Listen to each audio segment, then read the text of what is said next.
कि अब्दुल्ला बिन सबा जो एक यहूदी था, बज़ाहिर उसने ईमान का दावा कर लिया था, लेकिन ईमान के साथ उसका दूर तक कोई ताल्लुक़ नहीं था। उसने क्या किया, उसने एक नया काम शुरू किया। उसने कहा, हुब्बे अली के पर्दे के पीछे छुप गया। उसने कहा कि अली का जो मकाम है वो नाउज़ बिल्लाह अंबिया से भी ज़्यादा है। हालांकि देखें, हज़रत अली रज़ी अल्लाह तआला अन्हु का बहुत ऊंचा मकाम है, लेकिन हज़रत अली रज़ी अल्लाह तआला अन्हु सहाबी हैं, नबी नहीं हैं। देखें, एक है सहाबी, एक है नबी। सहाबी कहते हैं कि जिसने हालत ईमान के अंदर नबी की ज़ियारत की हो और हालत ईमान के अंदर इसकी वफ़ात भी हुई हो, तो ये बनता है सहाबी। नबी कहते हैं कि अल्लाह रब्बुल आलमीन तमाम मखलूक़ात में से नबी को चुनते हैं, और चुनने के बाद जो नबी की तरबियत है वो बराह रास्त अल्लाह की तरफ से होती है। नबी पर जो पैगाम आता है वो बराह रास्त आसमान से अल्लाह रब्बुल आलमीन का पैगाम नबी तक आता है। और मुसलमानों का ये ईमान है कि अल्लाह रब्बुल आलमीन ने हज़रत आदम से नबूवत का सिलसिला शुरू किया और आप सल्लल्लाहु अलैहि वसल्लम पर लाकर उसको ख़त्म कर दिया। तो 1,24,000 कमो पेश अम्बिया दुनिया के अंदर भेजे। उन 1,24,000 अम्बिया में सबसे ज़्यादा जो अफजल तरीन मकाम है वो रसूल अकरम सल्लल्लाहु अलैहि वसल्लम का है। तो हमारे नबी सल्लल्लाहु अलैहि वसल्लम से ऊपर अगर किसी का मकाम है तो वो अल्लाह ताला की ज़ात है, बाकी तमाम नबियों का मकाम उससे नीचे है। और याद रखिए, कोई भी सहाबी मेहनत करके कोशिश करके नबी नहीं बन सकता, और कोई भी नबी मेहनत करके ज़्यादा इबादत करके रब भी नहीं बन सकता। रब रब है, नबी नबी है, सहाबी सहाबी है, ताबई ताबी है, इसी तरह बुज़ुर्ग बुज़ुर्ग है। तो अब ये तमाम जो दराजात हैं, हर एक को उसके दर्जे पर रखना, यही अदल व इंसाफ है। लेकिन आज ये चीज़ हमारे माशरे के अंदर ख़त्म हो गई है। तो इस काम को सबसे पहले जो शुरू करने वाला था वो अब्दुल्ला बिन सबा था। कि उसने क्या किया, हुब्बे अली के पर्दे के अंदर आकर बुग़्ज़े सहाबा का काम शुरू कर दिया। और इस्लाम की जो फतूहात थी इसको बड़ी बुरी लगती थी कि ये क्या हो रहा है, इस्लाम क्यों फैल रहा है। लेकिन इस्लाम को तो अल्लाह रब्बुल आलमीन ने दूर तक फैलाना था। इस्लाम आया ही फैलने के लिए है। ये तो इस्लाम का मिजाज है कि इस्लाम को जितना दबाया जाएगा इस्लाम इतना ही उभरेगा। इस्लाम को कोई भी ख़त्म नहीं कर सकता, ना कुरान को ख़त्म कर सकता है, इसलिए कि अल्लाह ने इनकी हिफाजत का ज़िम्मा ख़ुद लिया है। तो जब अल्लाह ने ख़ुद हिफाजत का ज़िम्मा लिया है तो कायनात के सारे मक्कार काफिर जमा हो जाएं तो वो इसका कुछ बिगाड़ नहीं सकते। तो अब्दुल्ला बिन सबा ने क्या किया कि इसने हुब्बे अली में कि हज़रत अली के साथ मोहब्बत का इजहार करते हुए उस वक़्त इसने मदीना के अंदर एक काम शुरू किया। इसने कहा कि खिलाफत का जो हक़ था वो आप सल्लल्लाहु अलैहि वसल्लम के बाद हज़रत अली का था, तो हज़रत अली को खलीफा बनना चाहिए था, हज़रत अबू बकर क्यों बन गए। लेकिन इसकी ये जो कोशिश थी ये तो बिल्कुल एक नाकाम होगी। सैयदना सिद्दीक़ अकबर रज़ी अल्लाह तआला अन्हु की खिलाफत, जिसके बारे में अल्लाह के नबी सल्लल्लाहु अलैहि वसल्लम ने ख़ुद फरमा दिया था, और हुज़ूर अलैहिस्सलातु वस्सलाम की ज़िंदगी के अंदर हुज़ूर अलैहिस्सलाम की बीमारी के दौर में मुसल्ला रसूल पर अल्लाह के नबी सल्लल्लाहु अलैहि वसल्लम ने सिद्दीक़ को खड़ा किया था। तो जिस सिद्दीक़ को मुसल्ले पर अल्लाह के नबी खड़ा कर दें तो भाई किसी को एतराज़ तो नहीं होना चाहिए ना, क्योंकि नबी से बढ़कर तो किसी और का मकाम है नहीं। तो जब नबी ने सिद्दीक़ को मुसल्ले पर खड़ा कर दिया तो फिर किसी एतराज़ करने वाले को ये हक़ नहीं पहुँचता कि वो एतराज़ करे। अगर वो एतराज़ कर रहा है तो उसका ये एतराज़ अल्लाह के नबी तक जा रहा है, और नबी पर एतराज़ करने वाला बंदा मुसलमान नहीं हो सकता। तो क्या हुआ कि सैयदना अबू बकर रज़ी अल्लाह तआला अन्हु का दौर जब गुज़रा, फिर हज़रत उमर का दौर आया, उमर के बाद हज़रत उस्मान गनी का दौर आया। तो उस वक्त क्या हुआ, उस वक्त अब्दुल्ला बिन सबा ने पूरी कोशिश की कि कैसे इस्लाम जो तेज़ी से फैल रहा है इसको रोक दिया जाए, ख़त्म कर दिया जाए।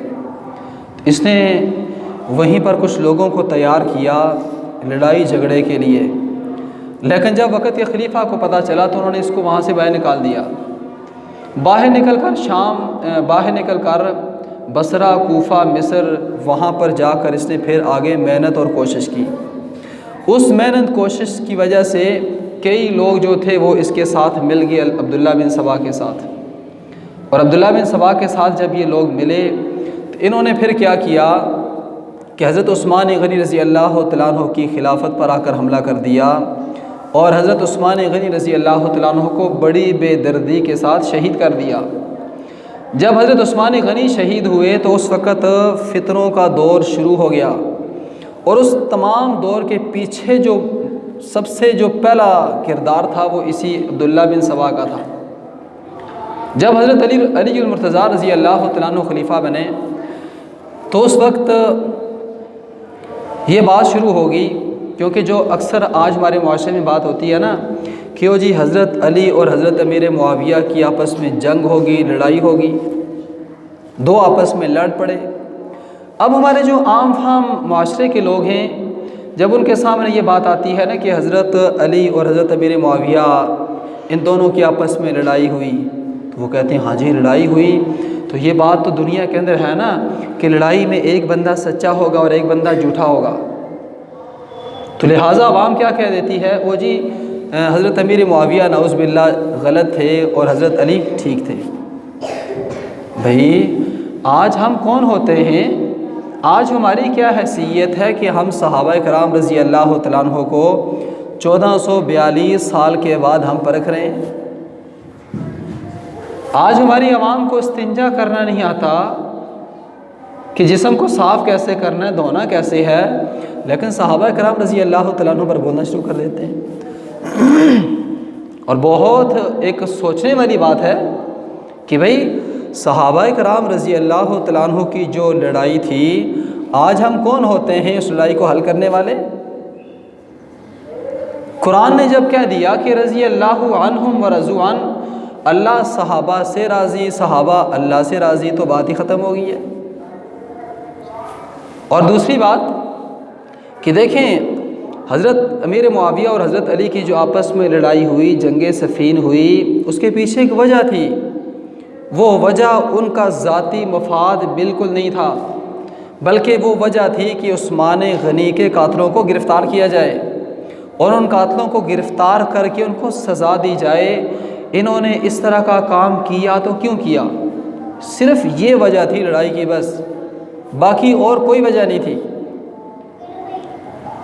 लेकिन आज लोग क्या करते हैं कि तारीख़ का सहारा लेकर कहते हैं वो जी तारीख़ के अंदर तो ये है कि हज़रत अमीर मुआविया अली को बुरा भला कहते थे, अली अमीर मुआविया को बुरा भला कहते थे। तो याद रखिए ऐसी बात कतई नहीं है। देखें कुरान ने कह दिया कि मुहम्मद रसूलुल्लाह, कि मोहम्मद सल्लल्लाहु अलैहि वसल्लम अल्लाह के रसूल हैं, वल्लदीना माहू, और वो लोग जो आप सल्लल्लाहु अलैहि वसल्लम के साथ हैं, सहाबा, रुहमाउ बैनहुम, वो आपस के अंदर रहम दिल हैं, आपस के अंदर उनका कोई लड़ाई झगड़ा नहीं है। तो जब कुरान ने कह दिया कि भाई कोई लड़ाई झगड़ा फसाद नहीं है, तो बात ही ख़त्म हो गई है। कुरान की बात पहले है, इसी तरह तारीख़ तो जाकर बात सबसे आखिर में आती है। भाई तारीख़ लिखी गई है 150 साल के बाद, तो इसलिए कुरान की बात को सबसे पहले रखें, सामने रखें। कुरान ने जब कह दिया कि वो आपस में रहम दिल थे, रुहमाउ बैनहुम थे, तो लिहाजा कोई एतराज़ करने की ज़रूरत नहीं है। अब क्या होगा कि अगर कोई आदमी सहाबा कराम पर एतराज़ करेगा तो सहाबा का तो कुछ नहीं बिगड़ना, लेकिन ये बंदा मुर्तद हो जाएगा। इस बंदे के काफिर होने में कोई शक नहीं हो सकता, इसके लानती और दोज़खी होने में कोई शक नहीं है। क्यों कि इसने रसूल अकरम सल्लल्लाहु अलैहि वसल्लम के जो सहाबा हैं उनको बुरा भला कहना शुरू कर दिया है। इसलिए कुरान की आप बात माने, आप तारीख को छोड़ें। कुरान ने जब कह दिया कि वो आपस में रहम दिल थे तो वही बात ख़त्म हो गई है। कुरान से बड़ी किताब तो कोई भी नहीं है ना। तो इसलिए सहाबा कराम रज़ी अल्लाह तआला अन्हु आपस में रहम दिल थे, उनका आपस में बहुत गहरा ताल्लुक़ था।